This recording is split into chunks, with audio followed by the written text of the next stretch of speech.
Wai ulang pa ubana kathanyo kadany. Ula phone yang bangan pelat lemia ka video jong. Kenang ba unyo ka jingram na ipat ba.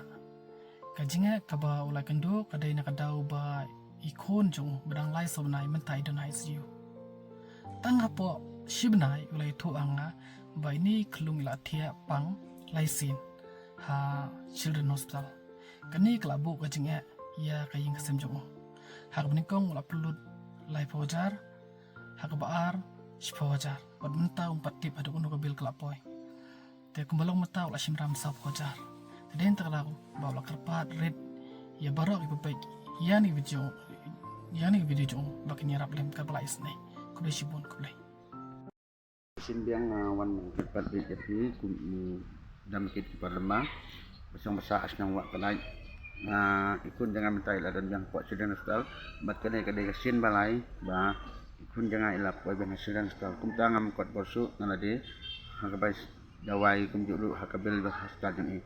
jadi sistem ikun jangan kalong kum ni harum ba tang sumi hospital ila sin tang sumi dawai kum tu tang hadin ar balai kanta kalakib yang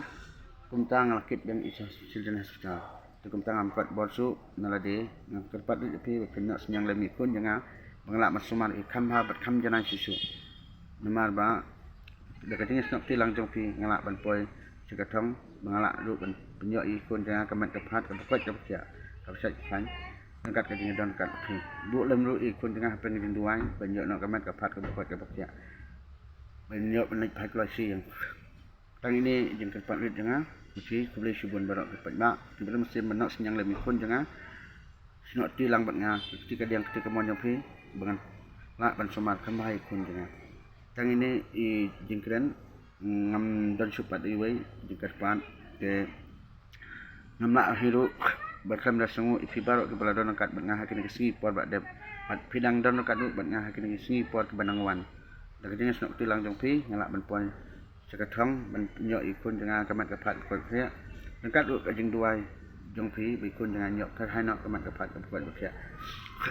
dekat tu kejeng nak senyang lebih kon jangan ngamlak tu ban su kelang lebih dalele tang ini ikantin kubli subun